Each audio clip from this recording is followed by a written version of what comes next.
terrible day of the Lord, you're going to have what is called World War III. And what's going to happen during World War III? These missiles are going to be launched, all right? These nuclear missiles that the Heavenly Father Yahweh, pursuant to Isaiah, the 54th chapter, the 16th verse, the Heavenly Father Yahweh gave the so-called white man the technology to create. Okay? So let's get to 1 Corinthians, the 15th chapter, because we're all going to be changed. That's why this brother's wife, the UK brother, had his wife had that dream where she saw herself as a so-called black woman in the kingdom, because we're all going to be changed. Those of us that are delivered by Yahweh Shai in those chariots, at the same time World War III is going to be happening, at the same time the nuclear missiles are going to be going off. We're going to be changed, brothers.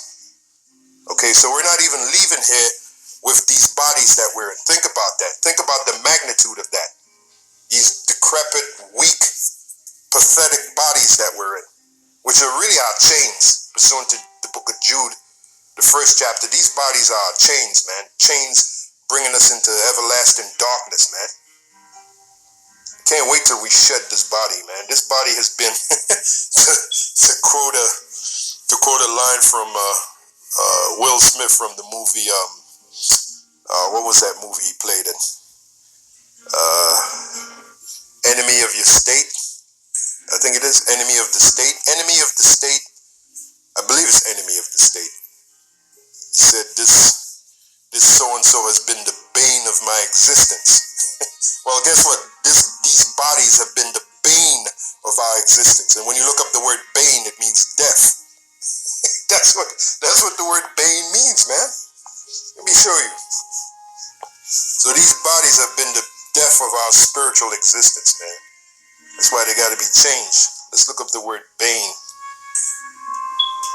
There you go. Bane, a cause of great distress or annoyance. There's some, see, I was right. Similar, in other words, synonyms, right? The synonym of the word. You see it right there. Death, plague. Okay, so bane, a cause of great distress or annoyance. And that's what these bodies are. In reality, the bodies that we're in now, that's why these bodies have to be changed. Let's read it. 1 Corinthians, the 15th chapter. And we're going to go to the 50th verse. I don't want to make this video too long. Now this I say, brethren, that flesh and blood cannot inherit the kingdom of the Most High. That's what we're in now, the decrepit flesh that we're in right now. Even the Apostle Paul said that within his body he finds no good. Roughly paraphrasing what he said, Romans 7 and 18. He said, in his body dwelleth no good thing. All right, this flesh dwelleth no good thing. It's corrupt by nature, so it has to be changed. Now this I say, brethren, that flesh and blood cannot inherit the kingdom of the Most High, neither doth corruption inherit incorruption. And that's one of the reasons why we can't keep the law perfectly. So those other Israelites that's talking about the law this and the law that, as if perfection can come by the law, they don't understand these scriptures. Again, they're monkeys, parrots, and toads. They're not owls and dragons. They don't understand these scriptures. Perfection cannot come while we're in this flesh. That's why we have to be changed.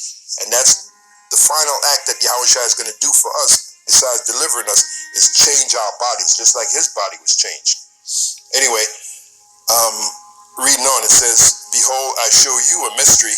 We shall not all sleep, but we, now here's the key point, but we shall all be changed.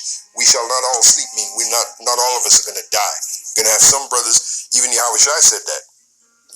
Some brothers are going to, survive all the way to the end and witness the coming of Yahweh Shai. Okay, I hope I'm one of those brothers, as well as you brothers listening. Again, we're prisoners of hope, right? Behold, I show you a mystery.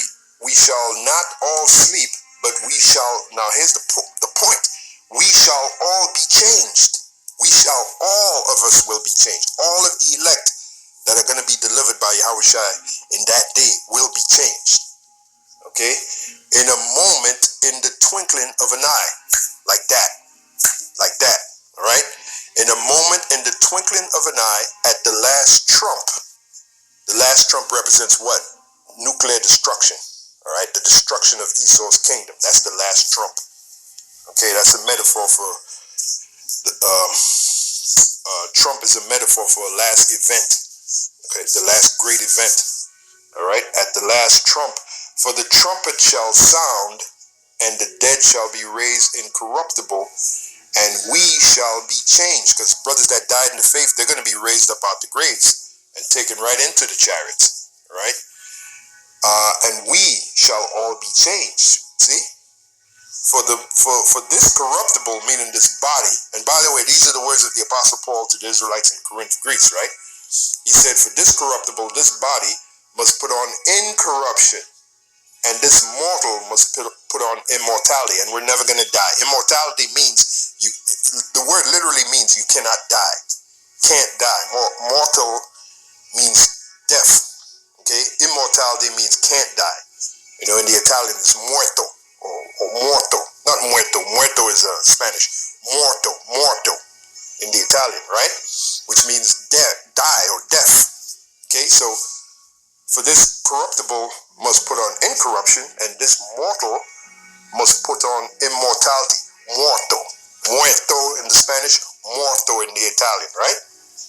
There you go. So when this corruptible shall have put on incorruption, when we're changed to those incorruptible bodies, right? And this muerto shall have put on immortality, then shall be brought to pass the saying that death is swallowed up in victory. Yeah, we'll never die again. And that's only for us Israelites. That's one of the blessings of being an Israelite, or one of the blessings of being an Israelite. Because Psalm 82 and 6 says we are God's, right? And it was pertaining to us Israelites. Israel means he's a prince of power, as in a God. Okay, so we're going to go back to our God-like status. The Israelite man, we're going to go back to our God-like status. Okay, so how powerful is that, brothers? Anyway, that confirms the vision that the brother's wife had of seeing herself in the kingdom. Okay, and going back to these brothers' visions, again, that's the book of Joel 2 and 28 in full effect, man. And the brother from the UK, the brother on the bottom there, his vision was so powerful, he started crying before he gave the vision. You know, he shed a couple of tears. You know, it was so powerful. He said in the vision he kept kissing Yahushua's feet. And that's the Psalm 2 and 12. Kiss the Son, lest he be angry. You know, and I'm pretty sure we're going to do that in the kingdom when we see Yahushua. We're going to be so moved with emotion, like he was moved with emotion. We're going to want to hug him. We're going to want to kiss him, man. You know, there's something called a holy kiss. You know, kiss him on the cheek. You know, show Yahushua great love for what he's done for us in our nation. You know, remains to be seen just how we're going to do it, but. Those two brothers, man, they had powerful visions, powerful dreams, man. Or powerful dream, I should say. And, you know, you brothers should go and watch these two videos. You know, so hopefully you are edified by this video. I don't think I have any really too much more to say. You know, Spirit will let me say. But, yeah, man, the main point of this video was Joel 2 and 28. And that's in full effect when you watch these two videos. And I suspect that Yahweh Shem Yahushua is going to give us more and more fantastic visions and dreams of the things that are to come, man. Because remember, it is written, on the Lord's right hand is pleasures evermore. Let's not forget that. As it is written, on the Lord's right hand is pleasures evermore, man. Think about that. Never-ending river of pleasure. Okay? A never-ending river of pleasure is on the Lord's left hand. Right hand, not left hand. Right hand. Esau is the left hand of the Lord. His rulership is coming to an end. In other words, the rulership of the left hand of the Father is coming to an end, and he's getting ready to raise up the rulership of the right hand, beginning with his son, Yahushua. You know, he promised Yahushua a kingdom, and that's what's getting ready to come, Yahushua's kingdom. And by default, that's the kingdom of Israel, the kingdom of us Israelites. All right, so how powerful is that? Anyway, I hope this message uplifts uplifted you brothers, uplifted your faith. I hope you were edified, and it's on to the next video. Shalom for now.